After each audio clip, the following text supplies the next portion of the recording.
चीज़ें ऐसा रही है। नमस्कार, आप लाइव सिटीज देख रहे हैं। मैं हूं जय शुक्ला। देखिए, इस वक्त की सबसे बड़ी खबर और सबसे बड़ी तस्वीर, एक ऐसी तस्वीर जो दिल दहलाने वाली है, एक ऐसा मामला जो रोंगटे खड़े करने वाला है। बिहार के कैमूर में पिछले कई दिनों से पुलिस के लिए यह चुनौती बहुत बड़ी थी कि आखिर सिर कटी लाशों के पीछे का राज क्या है।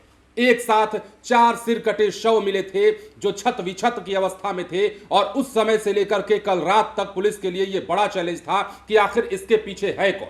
लेकिन अब इस मामले का उद्भेदन हुआ है, और जैसे ही कैमूर पुलिस ने इस मामले का उद्भेदन किया है, सबके होश ठिकाने आ गए। मतलब कोई सोच भी नहीं सकता कि एक छोटा भाई जिसने अपने भाई के पूरे परिवार को खत्म कर डाला, बड़े भाई की पत्नी, बड़े भाई और उनके बच्चों को, मासूम बच्चों तक को नहीं बख्शा गया और सबको काट करके फेंक दिया गया, सिर धड़ से अलग किया गया, सिर कहीं धड़ कहीं, सबका इधर से उधर। और अब तक बच्चों के सिर को तलाशने के लिए गोताखोरों की मदद से पुलिस डुबकियां लगा रही है। सबसे पहले तस्वीरें हम आपको दिखाते हैं और तस्वीरों के माध्यम से हम आपको कहानी समझाते हैं। कैमूर जिले के रामगढ़ की यह घटना थी, और रामगढ़ में 4 सिर कटी लाशों की पहचान और उद्भेदन कैमूर पुलिस के लिए चुनौती बनी हुई थी, जिसमें अब शवों की पहचान हो चुकी है। अकोढ़ी के समीप नदी किनारे एक महिला और पुरुष का कटा हुआ सिर बरामद हुआ, जबकि 2 बच्चों के कटे हुए सिर को गोताखोरों के द्वारा अभी भी नदी में खोजबीन किया जा रहा है।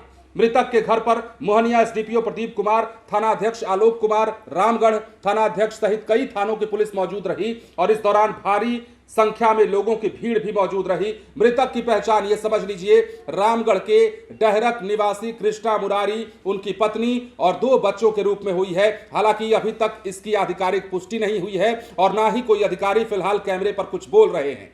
अब मृतक के घर का ताला खोलकर पुलिस घटनास्थल से साक्ष्य जुटाने का प्रयास कर रही है, जिसके घर में मृतक और उसके परिवार को काटकर निर्मम हत्या की गई थी। इस दौरान एक आरोपी, जो कि उसका भाई मतलब मृतक का भाई बताया जा रहा है, उसे पुलिस ने हिरासत में लिया है।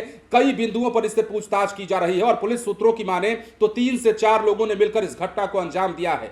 मोहनिया एसडीपीओ प्रदीप कुमार ने शनिवार दोपहर 3:20 पर कहा कि 2 कटे हुए सर को बरामद किया गया है। मृतक कृष्ण मुरारी और उनका पूरा परिवार इसमें है, और अभी भी कई बिंदुओं पर इस मामले को लेकर जांच जारी है। मतलब कितनी बड़ी घटना। हम उस दौरान की भी तस्वीरें आपको दिखा रहे होंगे जब यह घटना हुई थी, जब ये शवों को इनको बरामद किया गया था, और देर रात की भी तस्वीरें हम आपको दिखा रहे हैं। इसके अलावा क्या कुछ उद्भेदन के समय पुलिस कैसे गोताखोरों की मदद से नदी में डुबकी लगवा रही है, वो तस्वीरें भी आप देख रहे होंगे अपनी स्क्रीन पर। मतलब एक छोटे भाई ने भाई के पूरे परिवार को खत्म कर डाला। भाई को तो काटा ही काटा, पूरे परिवार को नहीं छोड़ा। रामगढ़ थाना क्षेत्र के डहरक गांव की यह घटना जब सामने आई थी तो इसने सबको हिलाकर रख दिया था। छोटे भाई ने अपने साथियों के साथ मिलकर बड़े भाई कृष्ण मुरारी गुप्ता, उनकी पत्नी, बेटे और बेटी को धारदार हथियार से काट डाला है। इस बात का अंदेशा जताया गया। अब जिस आरोपी को गिरफ्तार किया गया है, उसके बयान के आधार पर भी मामले की जांच चल रही है।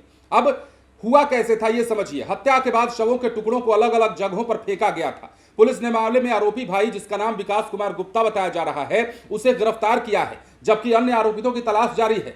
10 मई को चौसा मोहनिया NH 319A पर पंसेरवा दुर्गावती नदी से 2 सूटकेस में कटे हुए शव बरामद हुए से इसके 2 दिन बाद अभैदे विश्वकर्मा पंप नहर पुलिया के पास 2 बोरियों में शव के अन्य टुकड़े मिले थे। लगातार 2 जगहों से सिर कटी लाशें मिलने के बाद कैमूर पुलिस सख्ते में आ गई थी और मामले की जांच के लिए एसआरटी डॉग स्क्वाड और एफएसएल की टीम को लगाया गया। लेकिन अब आखिरकार पुलिस ने इस मामले का उद्भेदन किया है, और जो तस्वीरें निकलकर सामने आई है वो रोंगटे कपाने वाली हैं, दिल दहलाने वाली हैं और होश फाख्ता कर देने वाली हैं। क्या कोई भाई, क्या कोई सगा भाई इस तरह की घटना को अंजाम दे सकता है, और दे रहा है तो समझिए कि ये विनाश नहीं तो और क्या है। उस परिवार का पूरा सदस्य खत्म कर दिया गया। मतलब कोई नहीं बचा। बड़े भाई के परिवार में बड़ा भाई, उसकी पत्नी और उसके 2 मासूम छोटे छोटे बच्चे, किसी को इन्होंने नहीं बख्शा।